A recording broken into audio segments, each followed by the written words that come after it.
Hi everyone, চলে এসেছি আবার একটা নতুন মিনি ব্লগ নিয়ে। আর এখন বাজে ওই রাত 9:30 মতো। মাসিরা এখন রওনা দিচ্ছে, কারণ যাবে হাওড়া স্টেশনে। মাসিদের আছে এখন ট্রেন, মাসিরা যাবে পুরী। আর এটা ছিল সেই রেমাল যেদিন এসেছিল তার আগের দিন। তো এই যে সারা রাত রেমালের তাণ্ডব দেখো, কলকাতাকে পুরো ডুবিয়ে দিয়েছে।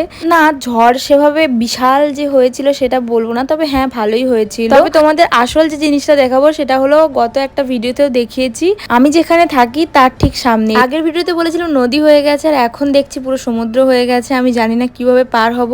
আর আমার তো প্রচন্ড ভয় করছিল, কারণ এতটা জলে আমি এই প্রথমবার এখানে এতটা জল দেখছি। যাই হোক, অনেক ভয়ে ভয়ে শেষমেশ পার করলাম এটা। আর শুধু না, মনে হচ্ছিল নিচ থেকে হয়তো একটা সাপ টাপ বা যাই হোক একটা উঠে আসবে। আমার তো সেইটাই প্রচন্ড ভয় লাগছিল।